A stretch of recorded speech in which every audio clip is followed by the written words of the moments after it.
no matter how large or how small. We always start our meetings with thanking for everything that the Creator has given us. And it's first of all greeting the people that everybody's here and well and come here safely, and that everybody is in a peaceful mind.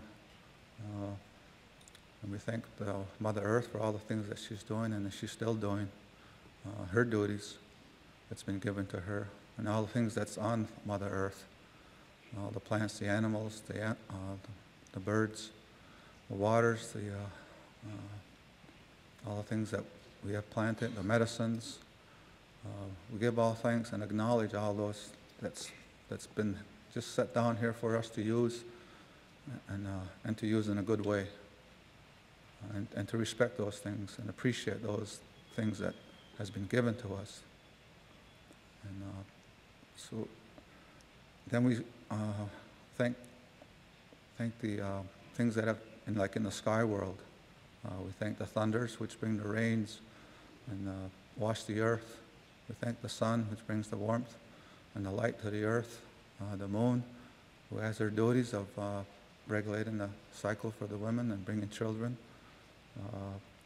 The stars, which a long time ago our people knew could go by the stars. And we use them to travel and to set our ceremonies. We thank, we have these four, I guess you would we call them protectors, that watch over us as we wander on the earth because of all the dangers that are there, and they help guide us and protect us as we roam about earth. We give thanks to one of the last messages that we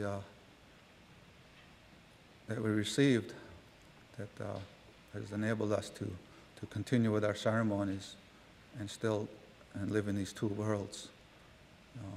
And that's Handsome Lake, we call Skanyat Daya, so we give him a special honor for bringing us this message to help our people continue our ceremonies.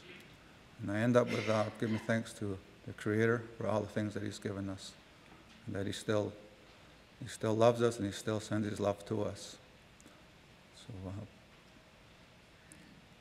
it's and all those things that we talk about that sometimes we take for granted sometimes, and we forget to be thankful of all the things that we have,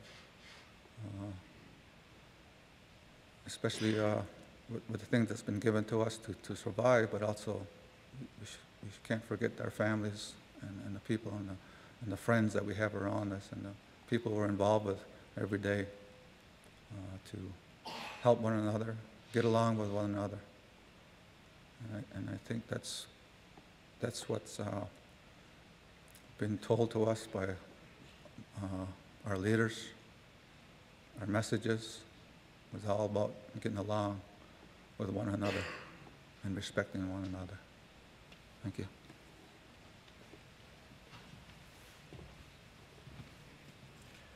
Welcome again. My name is Phil Arnold. I teach in the religion department at Syracuse University, and this night has been a long time in planning, and it's great to see so many people here that have been really active in this series of events.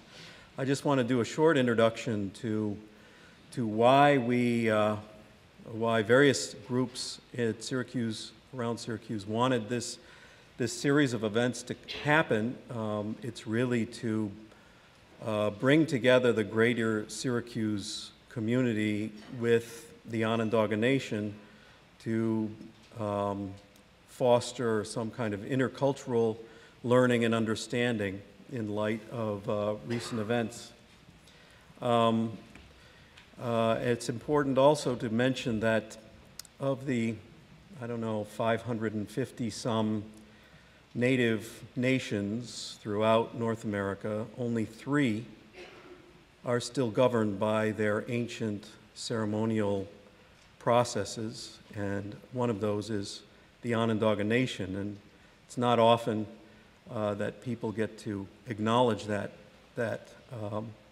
Certainly in my classes, it's not something that students readily know about. So we have here in Syracuse a real opportunity to connect with some ancient wisdom and to begin to appreciate what kind of possibilities that are maybe around the corner here in this area. Also, I'd like to mention that there's a lot of people all over the world that are interested in the Onondaga Nation and what's going to happen with this recent land rights action that was filed almost a year ago now. Me and my family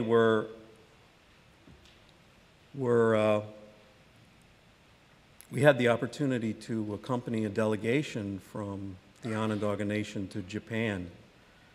And as many of you already know, they travel on their own passports, and that was a complicated process. But what was really remarkable was how much the Japanese already knew about the Haudenosaunee and about the Onondaga Nation, and how warmly the Japanese received the delegation, how they were really sort of up to speed on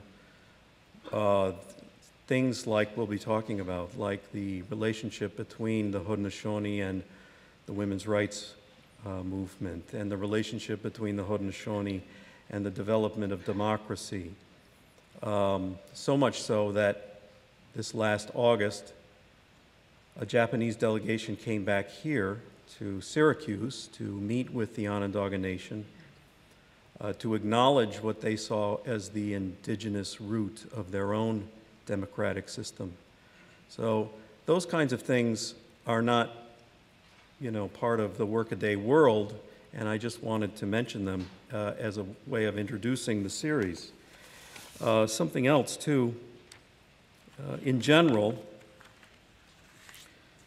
this series, which will be occurring over the next year, is a recognition that the Onondagas have extended their hand in seeking a healing of relationships and the earth through their land rights action filed last March. Our belief as organizers of this series is that significant education is needed for us to truly understand the issues and respond thoughtfully to the Onondagas. I wanted to read to you just briefly the introduction of this land rights action, because it's quite unique in terms of a legal document. And it's beautifully written. I don't know who did it, but it's a wonderful example of what the possibilities of the land rights action might be. The Onondaga people wish to bring about a healing between themselves and all others who live in this region that has been the homeland of the Onondaga Nation since the dawn of time. The nation and its people have a unique spiritual, cultural, and historic relationship with the land, which is embodied in the Great Law of Peace. This relationship goes far beyond federal and state legal concepts of ownership, possession, or legal rights. The people are one with the land and consider themselves stewards of it. It is the duty of the nation's leaders to work for a healing of this land, to protect it, and to pass it on to future generations. The Onondaga Nation brings this action on behalf of its people in the hope that it may hasten the process of reconciliation and bring lasting justice, peace, and respect among all who inhabit the area. Now I'd like to welcome Andy Major, who will bring us into the thank yous. Greetings. It's wonderful to see so many people here, both familiar faces and folks who I haven't had the opportunity to meet. As Phil said, this is really a historic collaboration that's happened here in our community. The initiation came from neighbors of the Onondaga Nation, the organization that I work with, and we approached folks at Syracuse University and SUNY ESF and were surprised very pleasantly about the tremendous positive response. So it grew from the idea of several months of a program to a full year, and we're really excited about that.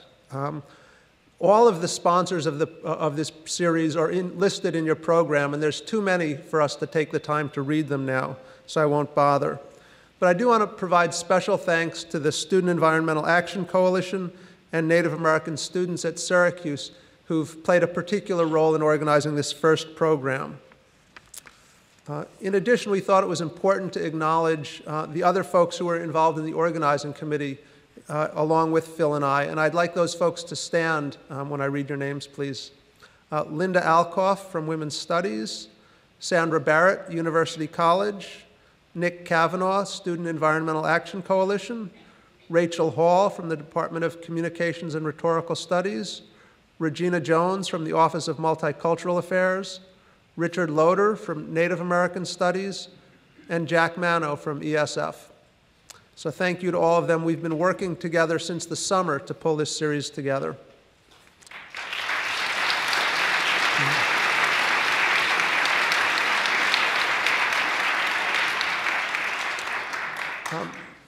Syracuse Stage, and in particular Brian Crotty, who's one of the managers here, have played a particular role in welcoming us to this beautiful space and really appreciate their efforts. In addition, if you look up at this beautiful banner up here, and hopefully you've seen it on the posters as well, we have this wonderful logo that was produced for us specifically for this series by Mohawk artist Tracy Thomas, who's also here with us. And we want to thank Tracy.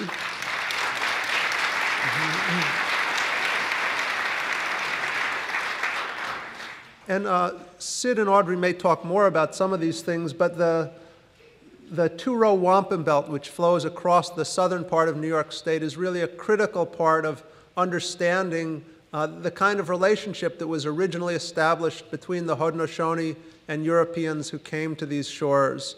And we believe it's the kind of model that can help us move forward in a positive way with the land rights action that has been set before us. Also, Onondaga Lake, you can see, has been enlarged a little bit because it's a symbol which has great, deep historic significance for the Haudenosaunee and really can have, we hope, tremendous future significance for all of us in this community. And that coming together to restore Onondaga Lake can be part of the process of moving our region forward in a very important way. A couple of other thank yous to Francine Lyons and her family who have done the refreshments for us, and to Tori Mendoza, who's coordinating videotaping for the event.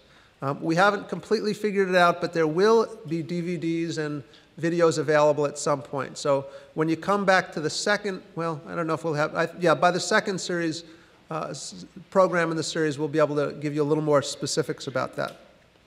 So thank you all for coming. Phil is going to come on back up and introduce our speakers, and we'll get right to the program tonight. Phil?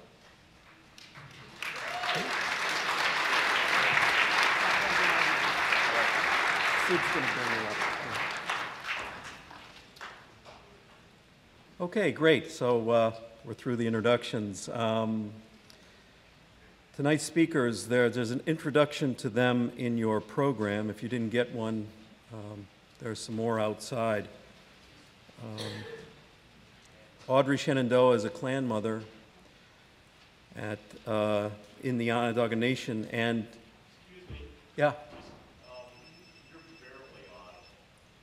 Sorry? Look down, you're barely audible. Oh, okay. Look down there, just Okay. All right. There's a guy back there who can fix it. I'll try to keep my head still.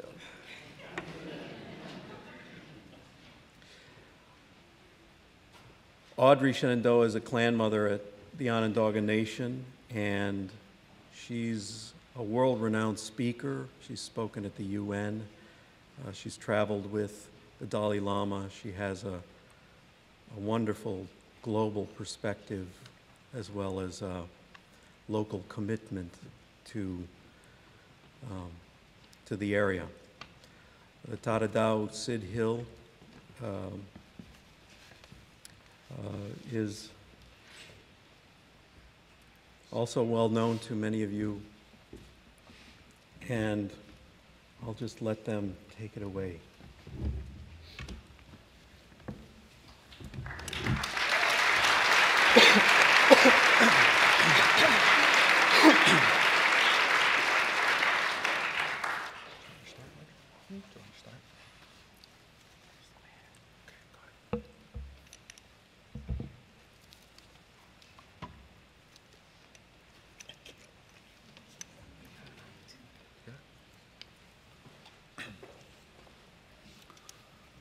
Well, I'd just like to welcome everybody here tonight.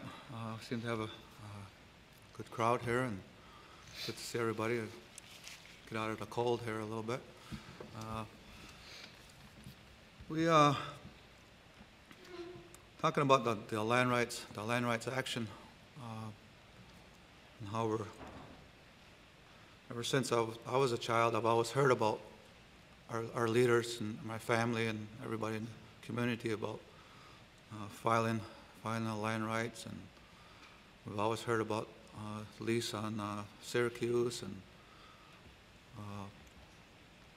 all the history, and it was all kind of mixed up in there and between family talks and doing ceremonies, and you know, my uncle was a previous Taradaho, so I always heard about all the discussion that was going on in council, and they would come into our homes and in our families and talking about one day going to court and seeing if we can seek justice in this system of that we don't have much. I guess I don't have much faith in myself, because we know we're not really part of that system. So it was we've heard about this, and I'm sure Audrey, all her life has heard about filing and going into court. So it was a big decision that I've heard all my life, and I guess it was time. I hope it was time to do this. We had I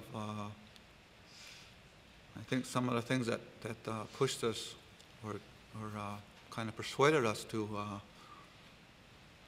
file this, and not so much for I guess not for damages, but just seeing what was going on in the world, more or less, and with all the problems with the environment. And here with the Onondaga Lake, and our struggles were there, and all their solutions to cleaning it up, and I guess not being part of that. And we're always, always say, well, it's Onondaga Lake, but we should be involved in it. We're Onondagas. That's water. It's important. There's medicines there. There's fish there. The animals use this. Our people used to use this. We should have some kind of input into our environment, as everybody should. So, and I guess that's what kind of pushed our leaders to say that maybe it would give us a voice in some of these kind of catastrophes that are going on in our environment, in our waters, in our lands, and in the air, in the air that we breathe. We've always had these concerns. We look at the health of our people, the things that our elders had that they talked about that we don't have, that we don't do. We hear about all their spearing fish and the things they used to do in the creeks and up along. And I have uncles who used to trap into the swamps. I hear them stories, and those things are no longer done. And that's change. That's change with our people, what we do, how we we get into the workforce, and now we're all part of that workforce too. We're getting away from our planting and some of the farming. So, you know, we've changed a lot too, but we've always tried to maintain some of our ways, our beliefs as much as we could, and tried to pass that on. Trying to retain our language, Onondaga language. We have a few elders left that still speak fluently. And we have a series of language programs on the nation, as in all the nations across New York and Canada, as far as the Haudenosaunee are trying to save these languages. So, and I think we kind of did this for the just the way things are going in the world. So when we talk about when we give Thanksgiving and when we mention all the things that have given to us, and we ask for things at certain times, but that's for everybody. It's not just for us. And everybody has that right to drink clean water, breathe clean air, and to be able to have a good place and a good, healthy place to live. And that should be everybody's concern. And if it was a way of addressing some of these things, of where we can be heard and where we can educate, and we can learn too. And we can learn can we fix these things? Can we do better things in the future? Do better ways, better. There's always room to learn, and what we teach our younger people in the future. So I think a lot of that was all these years of hearing the leaders talk about when this time would come, and we use it as a healing. And I say, when we wanted to do something different than just looking for damages, money. You know, it's more than that. Gone through. We can't undo them things, but we can do things better as two peoples, as all the people in the world.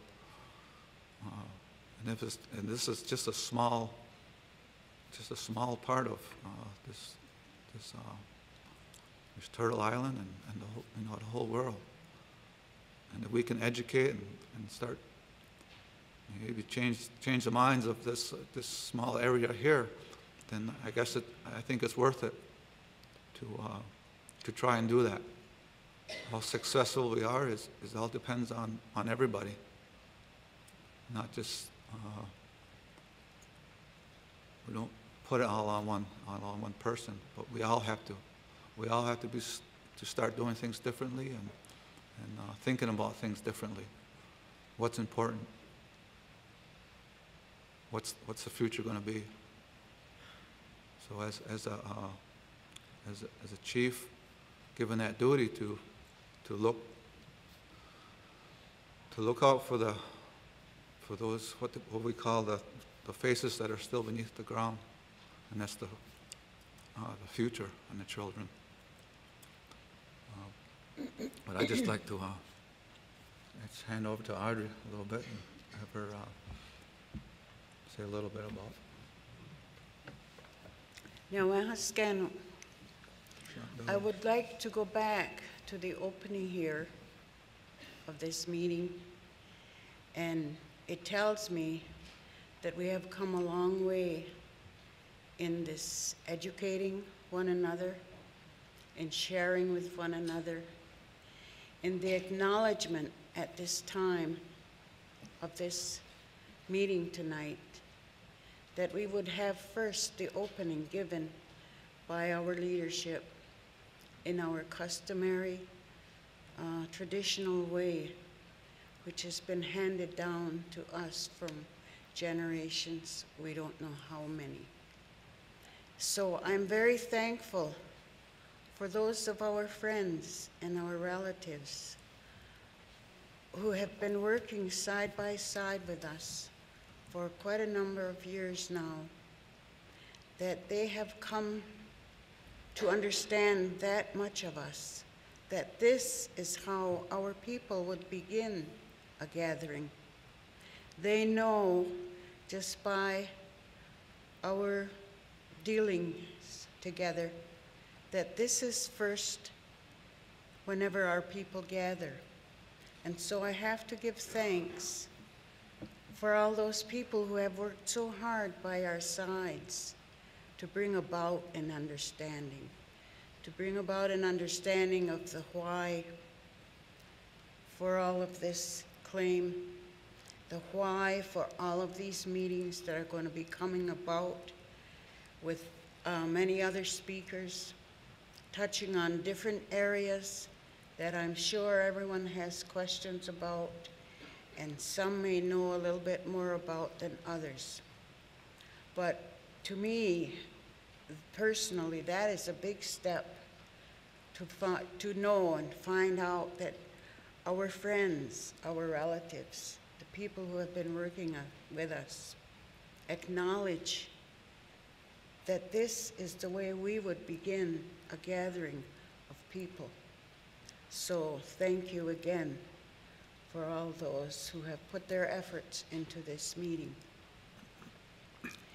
As was said, our opening address is a thanksgiving, an acknowledgement, respectfully, for all that we appreciate in this living, for every minute, every moment of our lives, for every day, for every year of our lives.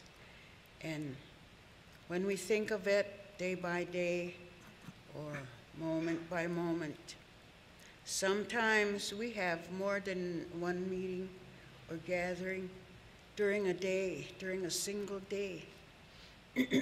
And we go through this for how many gatherings there might have to be in a certain time, in a certain day. But to realize that we can give thanks is what is the main thing that has been handed down to our people. And our people were persecuted for hanging on to these beliefs. Our people have suffered persecution down through the years for persevering, for hanging on, and for being steady and strong. Because there were times after the new people came to this land with many new things that made life much easier, it would seem. Didn't take much time to do the things that we would do ordinarily. Well, we still do those things, and sometimes our people use now today's inventions so that we don't have people standing for hours pounding the corn for our ceremonies, and also the stoves with their gas and electricity, excuse me, can cook up the things that take time. They're not really hard to do, but everything takes time, much, much more time when we do things the old way. So while we can give thanks every day that we still have the old things, the old ways, the old ceremonies, and some of our people use the newer kinds of machinery and that industry has brought. It has been a time for our people that has always been that battle of keeping on to our ways and trying to pass on to the young people the importance of the old ways. In the times when the new things came to our people and things were easier to do, and changes came about very quickly. Those who clung to the traditional ways and who wanted to keep those traditional ways and who lived for carrying on those traditional ways, spiritual ways, had to hide in the bush because when they were persecuted by even our own people now, who had been led to believe that another way, almost any way, was better than the way that our ancestors believed in following, in the way that was given to them from the beginning of our time. And from the beginning of our time, giving thanks was the first in our history. The ceremonies that we do were given first in our history. The ways to give thanks for everything that we use in order to survive, in order to live in our daily lives. And so, as was gone through this evening, our Thanksgiving address begins with our Mother Earth. Excuse me, it doesn't begin with the Mother Earth. It begins with the people. We give thanks for the people that we can gather together in this way. And then from the Mother Earth to all that grows from the earth and everything that comes from what is called the creation. In our language, Tsahawenja Dadi, doesn't really translate exactly into English. It takes a whole explanation of what the whole holistic meaning of those words, those old words, the meanings of them as we give thanks. And so those people who took to the bush in order to hang on and in order to pass on our traditions were really very, very strong people, honorable people. And we honor them. We honor them again very, very close to this time. The moon has changed, and we have a ceremony that will give thanks and honor and acknowledge all those ancestors who stood against, I have to say, who stood against evil, because that's what it was, and that's what it has been, in order to carry on the ceremonies. So we have a great ceremony in all of our longhouses. Now, none of this is strictly Onondaga. All of this belongs to all the Haudenosaunee people. And we all do our ceremonies in our respective times in our longhouses. And so now we're all preparing for this next one, which comes and specifically acknowledges, gives thanks and respect to those ancient ones. And we don't know how far back, how long ago was, that they stood up and stood strong for what they believed in, for what they had been given in our language. They were given to us from our Creator, and that's why they have lasted. They have not had to be changed.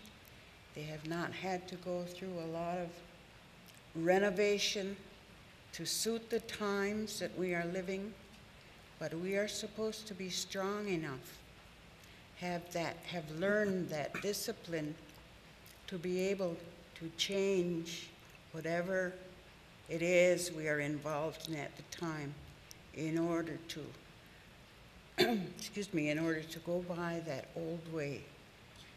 And there's much repetition in what we do, much repetition in our daily times, in our seasonal ceremonies, and in all that we do.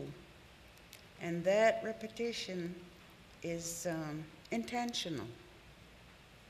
So that what transpires, the words that are said, the addresses that are made, would become a part of your person, which is what happens to people who will listen and who will have the open mind, open heart, and the spiritual connection to all what is called those old things. I remember people saying that we can't live in the new life without remembering and using the old things, because that's what can make us able to withstand the things that we must withstand in the new life. And it might sound confusing in words, in English words, but it's very true. So much of our time,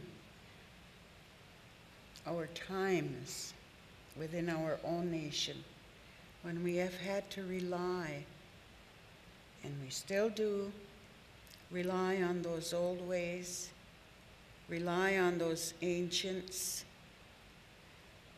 for help in dealing with the issues that come about in our new life, in our new ways, in the changing world. We have to live with the changes and still be able to be ourselves, still be able to hang on to that spiritual part of our being, which makes us strong, which makes us who we are, and which makes us able to face the issues. We've been through many, many times in Onondaga when the new times would bring about issues that would really excite many, many people, excite most of the people. Oh, we gotta do this, it's gonna be better for us, it's gonna do so much more for us. And our leadership, men and women, have had to stand, make the stand, hold that position, that no, in the long run, it is not what we need. Big difference between our needs and our wants from the very beginning. Excuse me.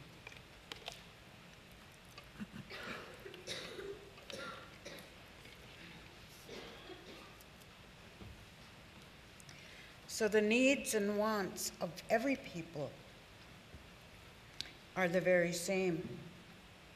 The very same light should be used, the very same light should be shed on our needs and our wants as we look at our daily lives and we look at what we are doing with our time here on this earth.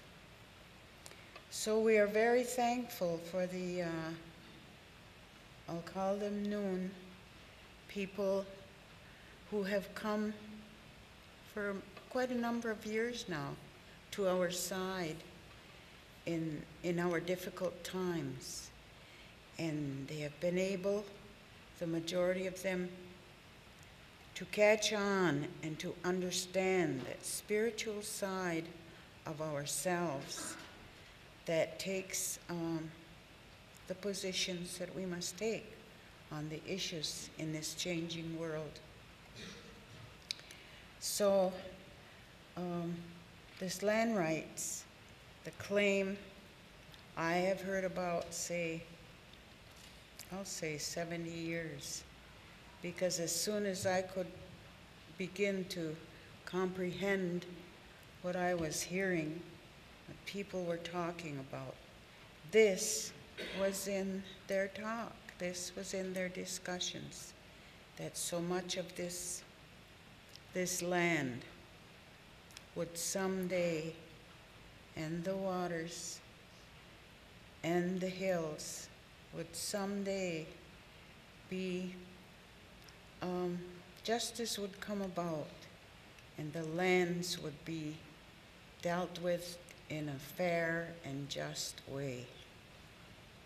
They never said that we're going to run over these people. I never heard anybody say that. I never heard anybody say, oh, we're going to take that all away from them.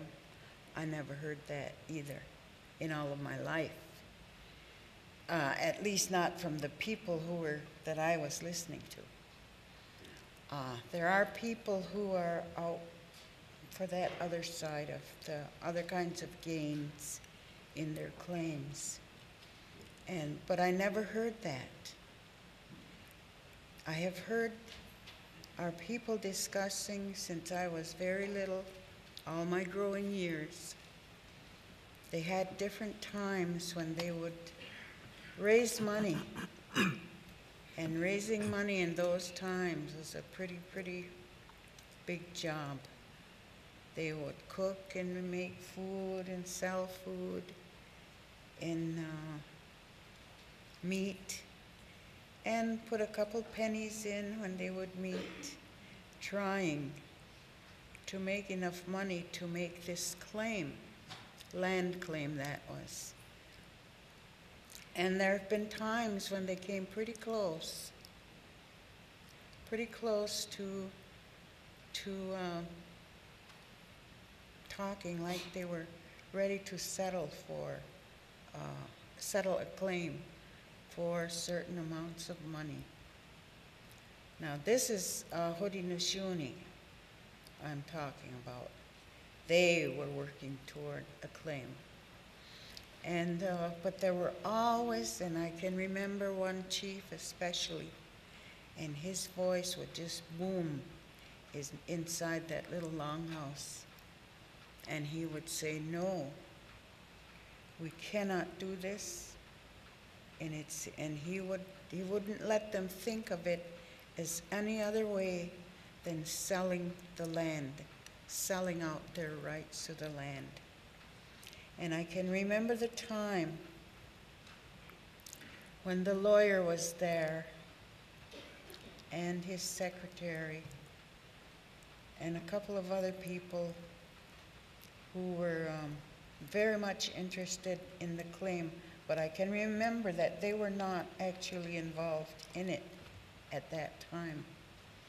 And he was asked, they just seemed to have come to a point where they were ready to settle for this great big 80 million acres, is it? I can't remember now the amount of land, but the major part of New York State. And he got right up from his place where he sat, and he walked over to the lawyer, because the lawyer had not been answering the question that was being asked of him. And he asked him, now if we sign for you to go ahead with this claim, are we still going to be the title holders of our lands? And the lawyer could not answer that yes, we would still be the title holders. I was very young at that time, but I remember it very clearly. And so that was the end of him. And that was the end of that claim. So there have been other people who have tried at different times to bring about a claim, but this particular land rights claim has been in the talking stages for many, many years. And I can remember when they had graph paper out, for everyone to see while they marked out what were the claim areas of the Haudenosaunee claims. And the Haudenosaunee had never made the boundaries. The boundaries had always been made by other than the people. And so this they had to work out. And the people themselves, the leadership themselves, were able to talk and get the understanding to the people that we're not drawing lines like this, and this is ours, this is theirs, and that. And many, many discussions, many years of discussion in order to make it right, in order to make the land rights claim so that it was not going to be hurting anyone, so that it was going to bring about justice, so that it was going to bring about people being able to live together, which is what the original treaties of our people said. The what they call in English the Turo Wampum was the original people of our peoples between the newcomers and our people who inhabited the land. And within that treaty explains really everything that the other treaties could be explained by if they were lived up to. And many of our people here tonight, I know, are supporters or understanding of our claims and our peoples. Within this agreement, this Turo Wampum, it was an agreement that they made so that the people could live together, so that they could coexist in this land, and each would be respectful of the other. Each would be fair to the other, and they would be like brothers. They would be a brotherhood. For within this original treaty, neither one of the peoples involved could be making judgment or could be doing things that would hurt and override their brothers. They were like in two separate vessels, our people in the canoe and the newcomers were in their big boat. And the laws of each were to be kept within their own vessel. We would keep our own laws, our own ways, our own peoples. They would keep their own laws, their own ways, and their own people. And neither one of these could make judgment over the other. And of course, that's what has happened.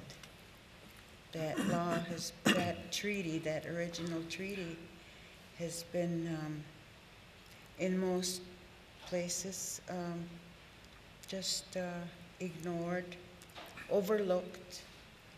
And I can remember in my times as Secretary of the Haudenosaunee, every time a group, a delegation was sent to Washington, D.C.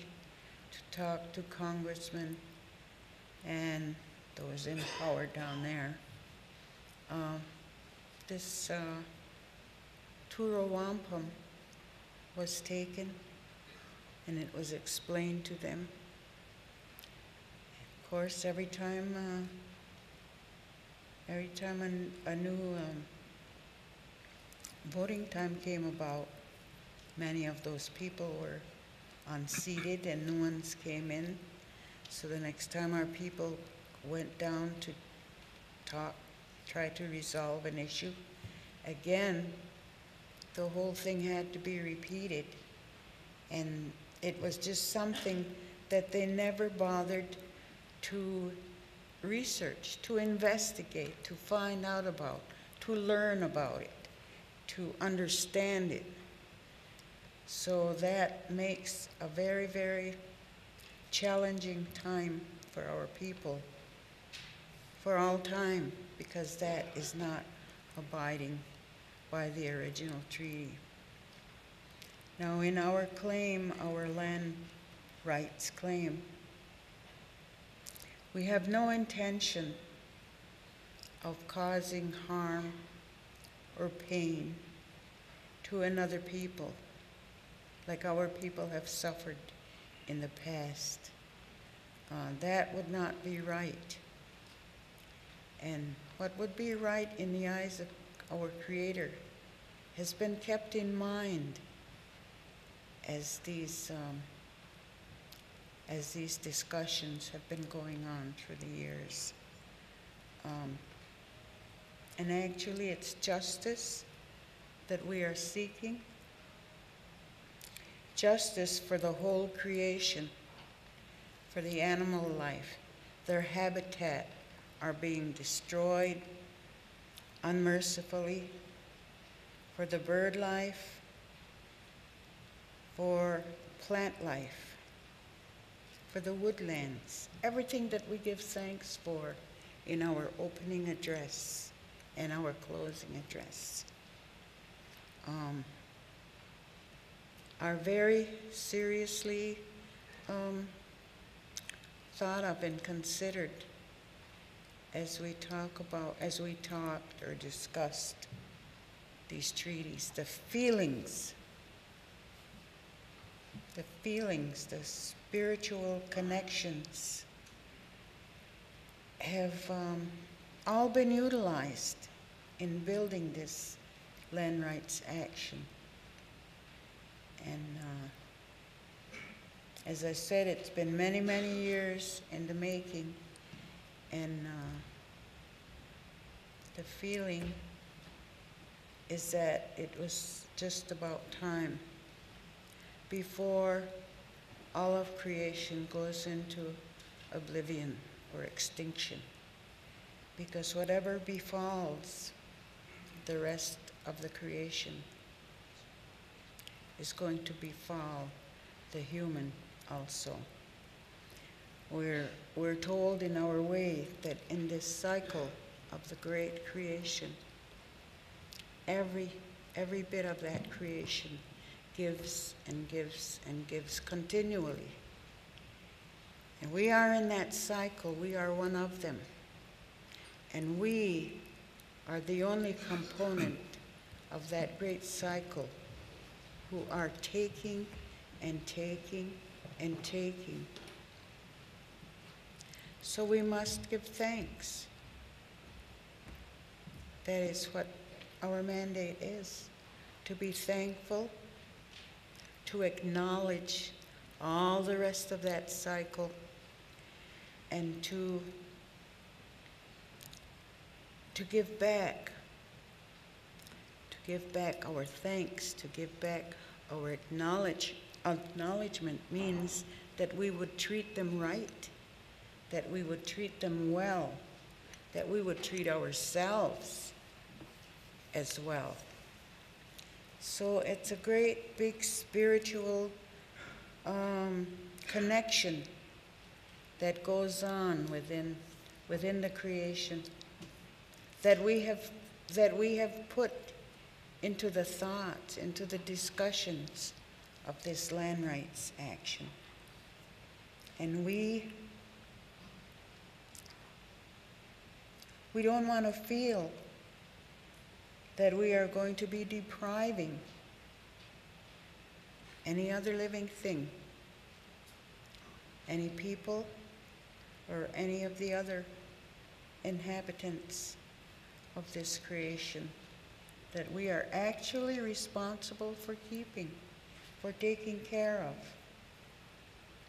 So, within the Onondaga Nation, we are, I don't know, about 1,200 people, huh? Just south of the city here.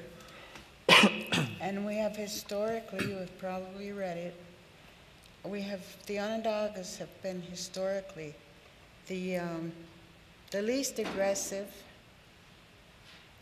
the more humble, or we try to be humble, and the least